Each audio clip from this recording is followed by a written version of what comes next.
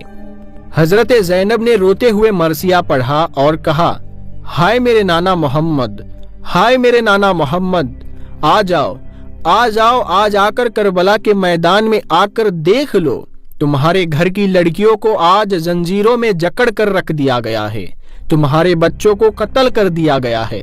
اے میرے نانا محمد، آ جاؤ آج کربلا کے میدان میں آ کر دیکھ لو کہ تمہارے حسین کے ساتھ ان لوگوں نے کیا سلوک کیا ہے، ان کا سر کاٹ دیا ہے اور تلواروں پر اٹھا کر لے جا رہے ہیں۔ یہ مرثیہ سن کر دشمنوں کے بھی آنکھوں میں آنسو آ گئے، لیکن وہ اپنی حرکتوں سے باز نہیں آئے۔ تبھی دشمنوں کی نظر حضرت حسین کے بیٹے امام زین العابدین پر پڑی۔ وہ بہت بیمار تھے، اسی لیے خیمے کے اندر لیٹے ہوئے تھے۔ دشمنوں نے جب انہیں قتل کرنا چاہا تو حضرت زینب امام زین العابدین کو بچانے کے لیے ان پر لیٹ گئی اور ہاتھ جوڑ کر کہنے لگی، اے اللہ کے دشمنوں، ابھی تک تمہاری پیاس نہیں بجھی ہے؟ رسول کے گھر والوں کی کتنی لاشیں بچھاؤ گے، کتنوں کی گردنیں کاٹو گے؟ کچھ تو شرم کرو۔ آخر مجبور ہو کر دشمنوں کو پیچھے ہٹنا پڑا اور حضرت زینب نے اپنے بھائی کے بیٹے امام زین العابدین کو قتل نہ ہونے دیا، اور پھر ان سارے لوگوں کو قیدی بنا کر یزید کے محل پہنچایا گیا۔ سارے راستے حضرت زینب اپنے بھائی حسین کی یہ حالت دیکھ کر روتی رہی اور ان دشمنوں کے لیے بد دعائیں کرتی رہی۔ آخر کئی دنوں کے سفر کے بعد یہ قافلہ یزید کے محل پہنچا۔ حضرت حسین اور ان کے ساتھیوں کا کٹا ہوا سر ظالم یزید کے سامنے رکھا گیا تو وہ سینہ تان کر کھڑا ہو گیا اور کہنے لگا کہ جو بھی میری مخالفت کرے گا اور میری بات نہیں مانے گا تو اس کا انجام یہی ہوگا۔ یزید کے ہاتھ میں ایک لکڑی کی چھڑی تھی تو اس نے وہ چھڑی حضرت حسین کے کٹے سر پر ماری اور پھر ہونٹوں پر چھڑی مارتے ہوئے کہا کہ میرے خلاف جانے والوں کا یہی انجام ہوگا۔ یہ منظر دیکھ کر ایک صحابی حضرت ابو برزہ اسلمی کھڑے ہو گئے اور یزید سے کہنے لگے کہ اے ظالم، اپنی چھڑی حسین کے ہونٹوں سے ہٹا لو، میں نے ان ہونٹوں پر اپنے نبی کے ہونٹوں کو لگتے دیکھا ہے۔ یزید نے کہا کہ اے ابو برزہ، شکر منا کہ تو بوڑھا ہو گیا ہے اور تیرے بال سفید ہو گئے ہیں، اسی لیے میں تیری عزت کرتا ہوں، ورنہ ابھی میں اپنی تلوار سے تیری گردن اڑا دیتا۔ جس دن حضرت حسین کو شہید کیا گیا تو اسی دن حضرت عبداللہ بن عباس نے خواب دیکھا کہ حضور صلی اللہ تعالی علیہ وسلم کے ہاتھ میں ایک بوتل ہے کہ جس میں خون بھرا ہوا ہے۔ حضرت عبداللہ بن عباس نے پوچھا کہ اے اللہ کے رسول، آپ کے ہاتھ میں یہ خون کیسا ہے؟ تو فرمایا کہ یہ میرے حسین اور اس کے ساتھیوں کا خون ہے جو میں صبح سے جمع کر رہا ہوں، اور قیامت کے دن میں اللہ کے سامنے گواہ بن کر آؤں گا کہ ان ظالموں نے کیسے میرے حسین کو شہید کیا ہے۔ جس دن حضرت حسین کو شہید کیا گیا تو اس دن شام اور عراق ملک میں جس پتھر کو بھی اٹھایا جاتا اس کے نیچے سے خون نکلتا، وہاں کی مٹی سے خون نکل رہا تھا، پتھروں سے خون نکل رہا تھا۔ یہ دیکھ سبھی حیران تھے۔ حضرت حسین کے بیٹے امام زین العابدین ہر وقت رویا کرتے تھے، تو کسی نے ان سے پوچھا کہ حضرت آپ اتنا زیادہ کیوں روتے ہو؟ تو انہوں نے جواب دیا کہ حضرت یعقوب علیہ السلام کا بیٹا یوسف کھو گیا تھا، بعد میں مل بھی گیا تھا، لیکن پھر بھی اس بیٹے کو یاد کر کر کے حضرت یعقوب اتنا روئے تھے کہ انہوں نے اپنی آنکھیں خراب کر لی تھی۔ میں نے تو اپنے آنکھوں کے سامنے اپنے پورے گھر والوں کو ذبح ہوتے دیکھا ہے، تو میں کیسے نہ روؤں؟ تو یزید جب حضرت حسین کے سر کی بے حرمتی کرنے لگا تو حضرت حسین رضی اللہ تعالیٰ عنہ کے سر کی ایسی بے حرمتی دیکھ کر دربار میں موجود ایک یہودی کہنے لگا کہ اے لوگو، میں حضرت داؤد علیہ السلام کی نسل سے ہوں اور 14 پشتوں کے بعد میرا نسب حضرت داؤد علیہ السلام سے ملتا ہے، اور ایک تم لوگ ہو کہ اپنے ہی نبی کے نواسے کا سر کاٹ دیا اور آج دربار میں بیٹھ کر اس کے ساتھ ایسی بے حرمتی کر رہے ہو۔ تم کیسے اپنے نبی کے سچے عاشق ہو؟ حضرت حسین رضی اللہ تعالیٰ عنہ کی بہن حضرت زینب اپنے بھتیجے امام زین العابدین کو پکڑ کر روئے جا رہی تھی اور اپنے بھائی حضرت حسین کے کٹے سر کی بے حرمتی دیکھ کر اللہ سے فریاد کر رہی تھی کہ تبھی یزید نے حضرت زین العابدین سے کہا کہ تم نے دیکھ لیا نا کہ تیرے باپ نے میری مخالفت کی تو اللہ نے اس کا کیسا انجام کیا۔ اس پر حضرت زین العابدین نے قرآن کی ایک آیت پڑھ کر جواب دیا کہ اے یزید، دنیا میں جو کچھ بھی ہوتا ہے سب میرے اللہ کے حکم سے ہوتا ہے۔ تو یزید نے جواب دیا کہ یہ سب کچھ تم لوگوں کی ہی کرتوتوں کی وجہ سے ہوا ہے۔ اور پھر یزید نے حضرت زینب کے ہاتھ میں ان کے بھائی حضرت حسین کا سر رکھتے ہوئے کہا کہ اب تم لوگ عزت کے ساتھ اپنے گھر مدینہ جا سکتے ہو۔ اور پھر حضرت زینب روتی ہوئی اپنے گھر والوں کے ساتھ مدینہ کی طرف چل پڑی۔ حضرت زینب سارے راستہ بھر اپنے بھائی حضرت حسین کا سر دیکھ کر روتی جا رہی تھی۔ آخر یہ لٹا ہوا قافلہ کئی دنوں کے سفر کے بعد مدینہ پہنچا۔ جب لوگوں کو خبر ہوئی کہ دشمنوں نے حضرت حسین رضی اللہ تعالیٰ عنہ کا سر کاٹ دیا ہے تو لوگوں میں کوہرام مچ گیا اور ہر گھر سے رونے کی آوازیں آنے لگی۔ سارے مدینہ کے لوگ سمٹ کر حضرت زینب کے پاس پہنچے۔ حضرت زینب بہت خاموش تھی، کسی سے بات نہیں کر رہی تھی۔ حضرت حسین کا کٹا سر ان کے ہاتھوں میں تھا اور آنکھوں سے آنسو جاری تھے۔ اچانک حضرت زینب اپنے بھائی حسین کا کٹا سر لے کر اپنے نانا حضور صلی اللہ تعالی علیہ وسلم کی قبر کی طرف چل پڑی۔ جب حضرت زینب حضور صلی اللہ تعالی علیہ وسلم کی قبر پر پہنچی تو آنکھوں سے بے اختیار آنسو بہنے لگے، اور پھر انہوں نے حضور صلی اللہ تعالی علیہ وسلم کی قبر کے پاس حضرت حسین کا کٹا سر رکھتے ہوئے ایسے الفاظ کہے کہ جنہیں سن کر سارے مدینہ والے رونے لگے۔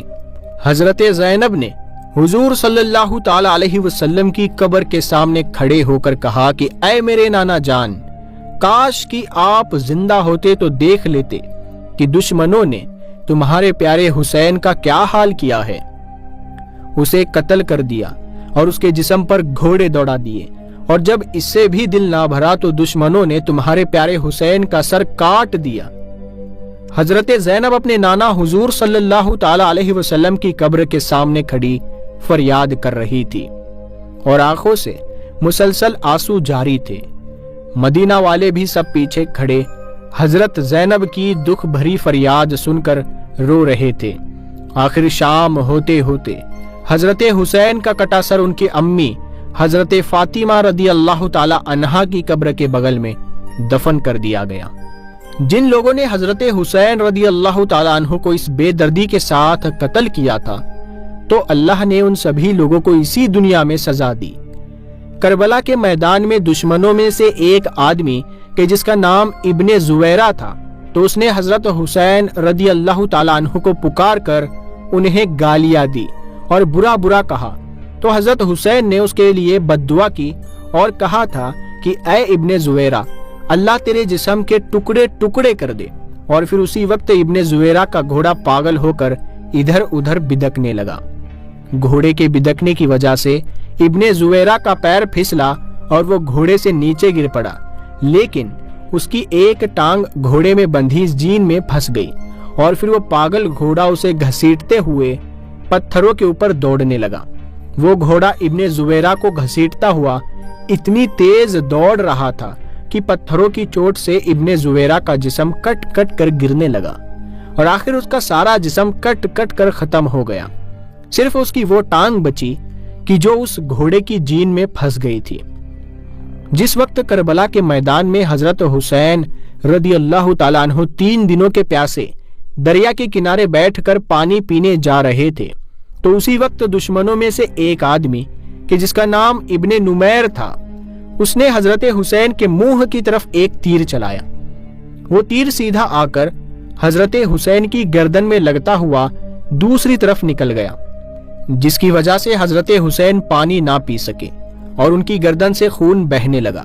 تو حضرت حسین رضی اللہ تعالیٰ عنہ نے ابن نمیر سے کہا کہ اے ظالم، جیسے تو نے مجھے پانی نہیں پینے دیا ہے، ایسے ہی اللہ تجھے ہمیشہ پیاسا رکھے۔ حضرت حسین کی اس بددعا کا اس دشمن پر ایسا اثر ہوا کہ وہ چاہے جتنا پانی پی لیتا پھر بھی اس کی پیاس نہ بجھتی۔ آخر اسی دن شام کو اس نے اتنا زیادہ پانی پی لیا کہ اس کا پیٹ پھٹ گیا اور اس کی موت ہو گئی۔ دشمنوں کا سردار ابن زیاد کہ جس نے حضرت امام حسین کا سر کاٹنے کا حکم دیا تھا اور اسی کے حکم پر فوجیوں نے حضرت حسین کا سر کاٹا تھا، تو ابن زیاد کا نوکر بیان کرتا ہے کہ جب ابن زیاد حضرت حسین کا سر کاٹ کر شام کو اپنے محل پہنچا تو میں بھی اس کے ساتھ تھا۔ تو جیسے ہی اس نے محل کے اندر قدم رکھا تو اچانک سامنے سے ایک آگ کا شعلہ اس کی طرف لپکا۔ قریب تھا کہ وہ آگ میرے سردار ابن زیاد کو جلا کر ختم کر دیتی، لیکن تبھی اچانک وہ آگ غائب ہو گئی اور ابن زیاد نے مجھ سے کہا کہ اے آدمی، کیا تم نے بھی وہ آگ دیکھی جو میری طرف لپکی تھی؟ تو میں نے کہا کہ ہاں میرے سردار، مجھے بھی وہ آگ نظر آئی تھی۔ تو ابن زیاد نے مجھ سے کہا کہ یہ بات کسی کو بھی مت بتانا، اس کو راز ہی رکھنا۔ حضرت سفیان ثوری فرماتے ہیں کہ حضرت حسین کو قتل کرنے والے دشمنوں میں سے میں نے 2 لوگوں کا بہت برا انجام دیکھا۔ ایک تو ان میں ایسا آدمی تھا کہ اس کی شرمگاہ اپنے آپ بہت زیادہ بڑھتی جا رہی تھی، اور پھر بڑھتے بڑھتے وہ اتنی لمبی ہو گئی کہ اسے اپنی شرمگاہ کسی چیز سے باندھ کر رکھنی پڑتی، اور وہ شرم سے لوگوں کے بیچ نہ جاتا، اپنے گھر میں ہی بیٹھا رہتا۔ اور دوسرے آدمی کا انجام میں نے ایسا دیکھا کہ اسے اتنی زیادہ پیاس لگتی تھی کہ وہ چاہے سارے دریا کا پانی پی لیتا پھر بھی اس کی پیاس نہ بجھتی۔ آخر ایک دن اس نے اتنا زیادہ پانی پی لیا کہ اس کا پیٹ ہی پھٹ گیا اور اس کی موت ہو گئی۔ حضرت ابو قبیل فرماتے ہیں کہ کربلا کے میدان میں دوپہر کے وقت حضرت حسین کو شہید کیا گیا تھا۔ تو جس وقت حضرت حسین کو شہید کیا گیا تو اچانک سورج گرہن ہونے لگا، اور پھر سورج چھپتے چھپتے اتنا زیادہ چھپ گیا کہ دوپہر کے وقت رات کے طرح اندھیرا ہو گیا اور آسمان میں تارے نظر آنے لگے، اور ہمیں ایسا لگا کہ شاید قیامت آ گئی ہے۔ امام زہری فرماتے ہیں کہ جس دن حضرت حسین کو شہید کیا گیا تو اس دن بیت المقدس میں جو بھی کنکری یا پتھر اٹھایا جاتا تو اس کے نیچے تازہ خون ملتا تھا، اور پھر 3 دنوں تک آسمان ایسا لال پڑ گیا کہ ہمیں ڈر لگنے لگا کہ شاید اب قیامت قائم ہو جائے گی۔ تو پیارے دوستو، یہ تھا حضرت امام حسین کی شہادت کا پورا واقعہ۔ دوستو، ہم امید کرتے ہیں کہ آپ کو یہ واقعہ سمجھ میں آیا ہوگا، اور آپ لوگ اس واقعے کو، اس ویڈیو کو اپنے دوستوں میں ضرور شیئر کریں گے اور کمنٹ کر کے اپنی رائے ہمیں ضرور دیں گے۔ اگر اس ویڈیو میں کوئی غلطی نظر آتی ہے تو آپ ہمیں کمنٹ کر کے بتائیے گا۔ اس غلطی کے لیے ہم پہلے سے ہی اللہ تبارک و تعالیٰ سے معافی مانگتے ہیں۔ اللہ تبارک و تعالیٰ ہمیں کہنے سننے میں جو بھی ہم سے غلطی ہوئی ہے، اللہ تبارک و تعالیٰ اسے معاف فرما دے، آمین یا رب العالمین۔ پیارے دوستو، اس ویڈیو کو زیادہ سے زیادہ شیئر ضرور کریں تاکہ لوگوں کو یہ پتا چل سکے کہ کربلا میں امام حسین کے ساتھ کیا کیا ہوا تھا۔ تو ہم ملتے ہیں آپ کو اگلی ویڈیو میں، تب تک کے لیے السلام علیکم، اللہ